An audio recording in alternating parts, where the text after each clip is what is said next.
안녕하십니까. 암호화폐 정보를 전달해 드리는 닥터 비트맨입니다. 네, 평일의 절반 수요일도 슬슬 마무리되고 있습니다. 어떻게 오늘 하루 잘 보내고 계신가요? 네, 현재 비트코인의 가격이 오전에 비해서 소폭 하락한 모습 나타내고 있습니다. 전날 대비 0.36% 하락한 51,600달러대에 나타내고 있으며 이외에 이더리움은 0.85% 상승한 2,938달러대 나타내고 있습니다. 이제 4위의 BNB의 경우는 0.59% 상승한 모습, 이 솔라나의 경우는 3.39% 하락, XRP의 경우도 3.08% 하락한 모습 나타내고 있는데요. 이 비트코인의 더미넌스는 51.6%, 이더리움 더미넌스는 18.1%, 비트코인 반감기의 경우는 61여일 정도 남아 있는 것을 우리는 확인할 수가 있습니다.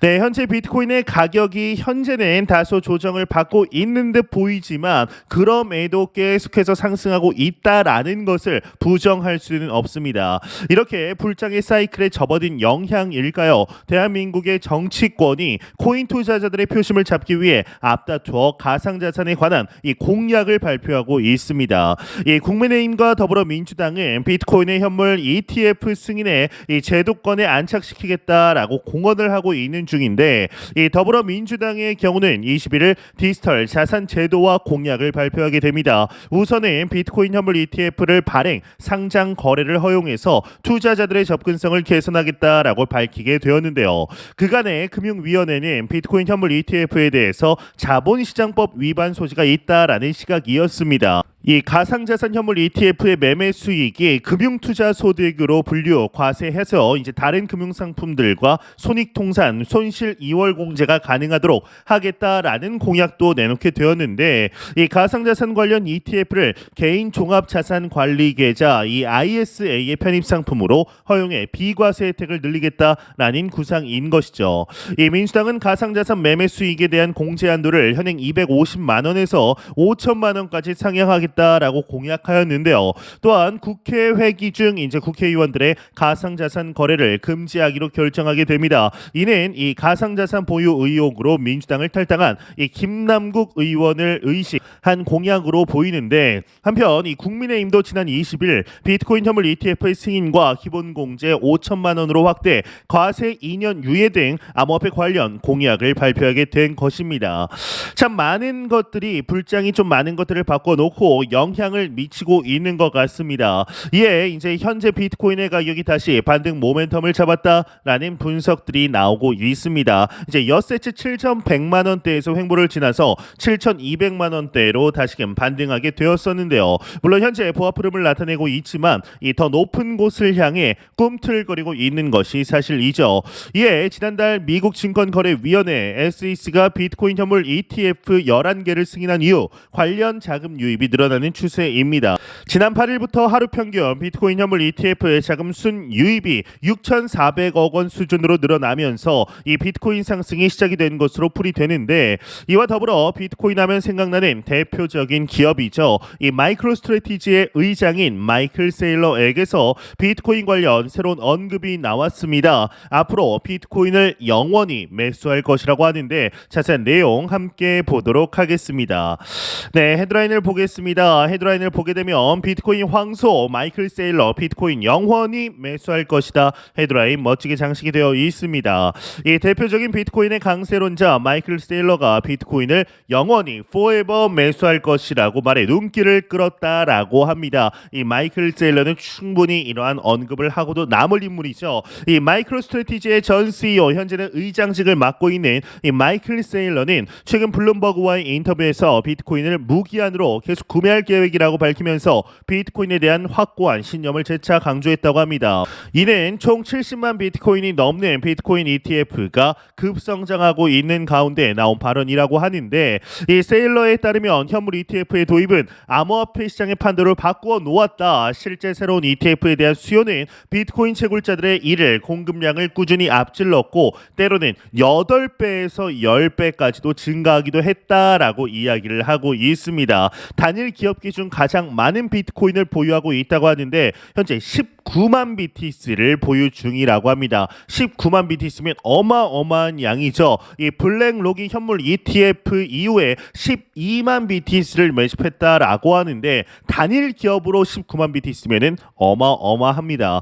이 비트코인은 세계에서 가장 인기 있는 투자 자산이라고 언급을 하며 비트코인은 새롭고 이 디지털 방식이고 지역에 구애받지 않고 위험 자산과 상관관계가 없다. 따라서 책임감 있는 투자자의 포트폴리오에 자연스럽게 추가될 수 있다. 또한 이제 추가로 이 CNBC와의 인터뷰에서 다음 10년은 비트코인 골드러시의 시대가 될 거다. 비트코인에 대한 수요는 꾸준히 늘고 있는데 공급량은 제한적이다. 2,100만 개로 제한이 되어 있죠. 실제로 유실된 비트코인 및 이제 여타의 비트코인들을 모두 제외하면 현재 시장에 돌고 있는 공급되고 있는 비트코인은 약 1,600만 개, 1,700만 개라는 게 대부분 전문가들의 의견인 것을 볼 때 이 공급 쇼크가 계속해서 올 것이다라고 주장을 하는 것으로 보입니다. 특히 ETF로 유입되는 비트코인 수요는 채굴자를 통한 공급량보다 10배가 많다. 비트코인을 보유하는 공개 기업도 늘어날 것이고 마이크로스트래티지는 이제 부동산 및 석유 개발 업체와 같은 방식으로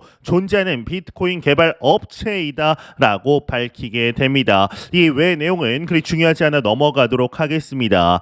네, 이제 몇 년 전만 해도 2021년만 해도 이 상승장 때였죠. 굉장히 이제 현자라고까지 불리우던 인물이었습니다. 그러나 2022년, 2023년 이어진 이제 하락장에서 다소 안 좋은 언급들 상당히 많이 나왔었습니다. 그렇게 나대더니 왜 지금은 아무 말도 없냐라는 이야기가 들리다가 이제 상승을 하니까 다시 한번 주목을 받고 있는 모습입니다. 이 마이클 세일러가 옳았다라는 것을 이제는 전 세계가 다 알고 있지 않을까 싶은데요. 이제 이런 소식과 더불어서 시가총액 2위의 부대장 코인이죠. 이더리움에 관한 분석들도 지속적으로 나오고 있습니다. 이더리움의 시장 모멘텀이 전환되고 있다고 하는데 같이 한번 보도록 하겠습니다.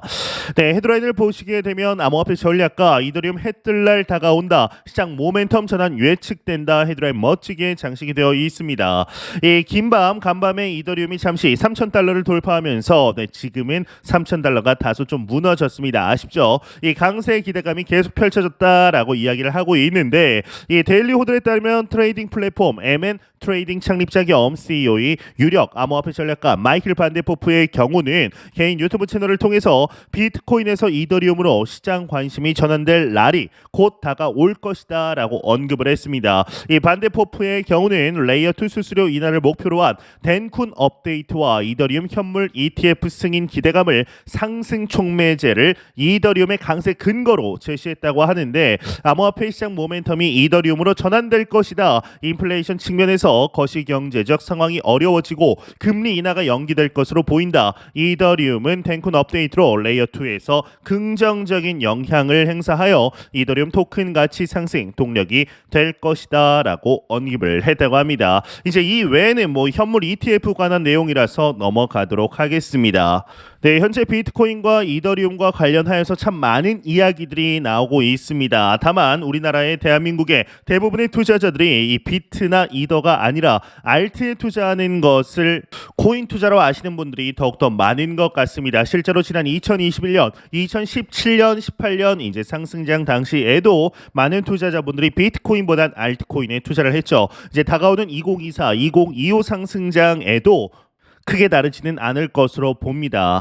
아마 이 영상을 보시는 분들의 경우는 이제 투자 시장에 들어온 지 그래도 1년, 2년쯤 되신 분들이 많으실 거라 생각합니다. 이제 여러분들은 잘 아실 것입니다. 이 알트로 이제 수익을 못 볼 때 이제 마이너스가 났을 때랑 비트와 이더로 이제 마이너스가 났을 때 마음이 얼마나 차이가 난다라는 것을 아마 아실 겁니다.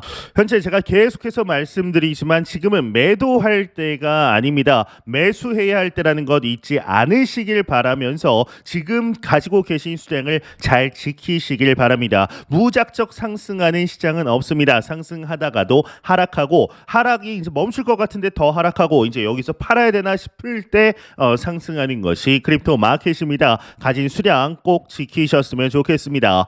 네, 이런 소식과 더불어서 이제 브래드 갈링하우스죠. 이 리플 XRP, 리플 랩스의 CEO가 블룸버그와의 인터뷰에서 이 XRP 현물 ETF를 지원할 것인지 묻는 질문에 확실히 환영할 만한 일이다라고 답하게 됩니다. 다만 이를 위한 구체적인 계획은 언급하지 않게 되는데 이 블랙록 같은 자산 운용사와 ETF 발행을 논의 중인지 묻는 질문에는 답변을 피했습니다. 단 리플은 XRP 생태계에서 매우 중요한 이해 관계자이지만 우리가 유일한 플레이어는 아니다라고 말하게 되는데요.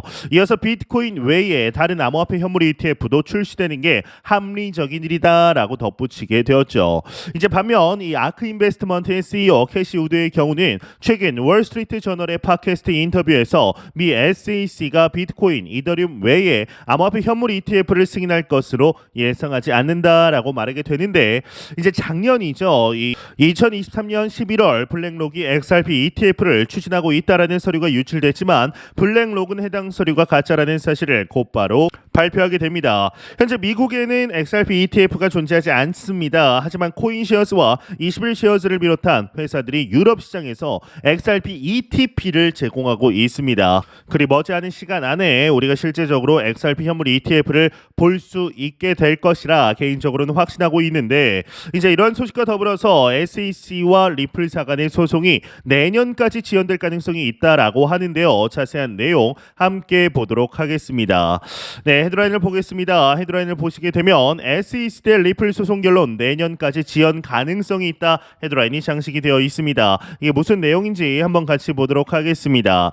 네, 암호화폐 업계가 주목하고 있는 SEC와 리플의 소송이 올해 안에 결론 나기 어려울 것이라고 전망이 나왔다고 합니다. 리플 커뮤니티의 유명 멤버인 애슐리 프로스퍼의 경우는 현재 양측 소송 진행 상황을 바탕으로 최종 판결의 지연 가능성을 제기하게 되는데 이 프로스퍼는 조만간 예정된 증거 조사 절차에 초점을 맞춰 현재 소송 단계를 설명했다고 합니다. 그에 따르면 리플이 재무제표 제출에 반대하면서 증거 조사 개시 시점이 연기된 후에 법원 판결에 따라 관련 문서가 3월 13일 공개될 예정인데 지금까지 리플 대 SEC 소송에서 XRP 프로그램 판매에 대한 판결, 코인의 비증권 분류 등 소송의 특정 측면에서 리플의 승리는 중요한 이정표로 여겨져 왔다. 반대로 SEC는 리플이 XRP 기간 판매와 관련된 재무 기록을 제출하도록 강제하는 시도에서 성공을 거두기도 했다. 지금까지 진행 상황과 향후 일정을 볼 때 XRP 커뮤니티의 일부 추측과는 달리 아날리사 토레스 판사의 최종 판결이 올해 말까지 이루어지기는 어려울 것으로 예상이 되면서 빠르면 7월에서 8월 사이에 판결이 내려질 수 있을 것으로 보이지만 이듬해까지 지연될 가능성도 남아있다라고 이야기를 하고 있습니다. 네, 이 외 내용 그리 중요하지 않아 넘어가도록 하겠습니다. 이제 지난해 SEC를 상대로 리플사가 약식 판결적인 측면 상당히 유의미한 이제 판결을 받아내고 유의미한 승리를 했음에도 불구하고 아직까지 완벽하게 해소된 것이 아니기 때문에 남아있는 찝찝한 것이 남아있기 때문에 이 때문에 XRP 가격이 오르지 않는다라고 보시는 분들도 많습니다. 이것 외에도 이 소송이 끝나도 XRP의 가격은 지금과 마찬가지일 것이다. 이 리플의 이제 주된 고객들이 은행이기 때문에 은행들은 수수료 절감을 위해서 XRP 가격이 오르는 걸 원치 않는다. 그래서 인위적으로 누르고 있다라는 음모론 아닌 음모론들도 나오고 있습니다. 그만큼 이 XRP를 둘러싸고 많은 투자자분들의 설왕설래가 많은 상태인데 그만큼 가격 대비해서 내재 가치가 높다라는 것을 실제적으로 보여주고 있다라고 보고 있습니다. 이 소송이 정말 언제쯤 끝이 날지 개인적으로는 이번 연도 안에 끝날 것이라고 생각을 하고 있었는데요. 이런 의견도 있다라는 것이죠. 이게 대부분의 의견들이 아닙니다. 그냥 리플의 커뮤니티에서 나온 한 가지 의견을 기사로 만든 것이라고 보시면 됩니다. 참고 정도로만 하시면 된다라는 점 잊지 않으셨으면 좋겠는데 이번 연도 안에는 SEC와 리플 사이 소송이 끝이 나야 이제 확실하게 다른 알트코인들에 대해서 증권인지 상품인지를 딱 정할 수가 있습니다. 그리고 현물 ETF 관련하여서도 소식들이 계속해서 나올 수가 있는 것이죠. 과연 앞으로 이제 다가오는 2024, 2025 때 XRP가 어떠한 퍼포먼스를 보여주게 될 것인지 충분히 기대해 보아도 좋지 않을까라는 생각이 듭니다.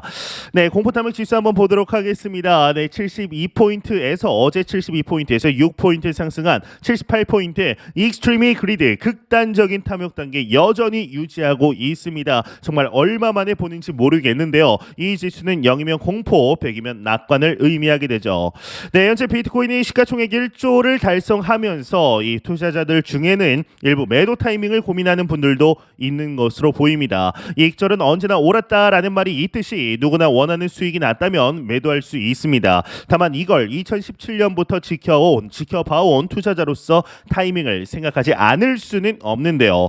이제 결론부터 말하자면 저는 매도하지 당연히 않습니다. 이유는 간단합니다. 이제 상승장 시작이기 때문입니다. 지금 상황에서 갑자기 하루아침에 50% 하락하는 이런 상황이 와도 매도하지 않을 겁니다. 그러니까 이 장기 투자로 다음 사이클에 신고점 언저리에 매도하겠다라고 한다면 지금도 분할 매수해도 아무 문제가 없습니다. 이 몰빵으로 한 번에 매수하지 말고 분할해서 매수하면 됩니다. 그렇다면 여기서 한 가지 질문이 생깁니다. 기존 사이클에서 각각의 반감기 이후 신고점까지 가는데 얼만큼의 시간이 걸렸을까요? 이 제미나이를 통해서 각각의 데이터들을 정리해 보았을 때 2016년 데이터부터를 유효한 데이터로 봤을 때 각각 37개월과 11개월이 걸렸습니다. 하지만 2016년 반감기 이후의 가격은 보정이 좀 필요한데요. 정확히는 2018년 1월을 신고점으로 보는 게 맞습니다. 이렇게 보면 2016년 반감기 이후 17개월이라는 수치가 나옵니다. 그러니까 반감기가 지나고 통상 1년 이상의 기간이 신고점을 달성하는데 걸린다는 결론에 도달하게 되는데요. 그러니까 아무리 짧게 잡아도 이번 사이클에서의 신고점은 2025년 4월이 됩니다. 이 과거 데이터는 언제나 후행 지표라는 단점을 가지고 있지만 비트코인이 상당히 과거 사이클을 잘 따라간다라는 점에서 무시할 만한 데이터는 아니라고 할 수 있습니다. 지금처럼 상승장이 아니라 불장에서 비트코인이 한창 오를 때는 어디가 고점인지 어디가 조정이고 어디가 매도 타이밍인지 알기 상당히 어렵습니다. 그래서 알트 불장이 시작되면 분할해서 매도를 하라고 과거부터 이야기해 온 것인데요. 그때부터는 비트가 아무리 올라도 알트로 자금을 옮긴다든가 다음 사이클을 위해 현금으로 돌아가는 편이 낫다라고 볼 수가 있는데 네, 현재 우리는 너무나 좋은 시기 속에 실제적인 투자 이어가고 있습니다. 지금은 매수를 해야 될 때이지 매도를 해야 될 때라는 게 아닌 점, 이 시기가 매도할 시기가 아니라는 점 잊지 않으셨으면 좋겠습니다. 네, 제가 준비한 소식은 여기까지입니다. 영상이 도움이 되셨다면 구독과 좋아요 그리고 광고 한 편만 처음부터 끝까지 시청 부탁드립니다. 이 채널은 오직 광고 수익으로 운영이 되게 됩니다. 항상 영상 시청해 주시는 시청자분들, 구독자분들 너무나 감사드립니다. 오늘 남은 시간 잘 마무리하시길 바라면서 저는 더욱 도움이 되는 영상으로 찾아뵙도록 하겠습니다. 지금까지 닥터 비트맨이었습니다. 감사합니다.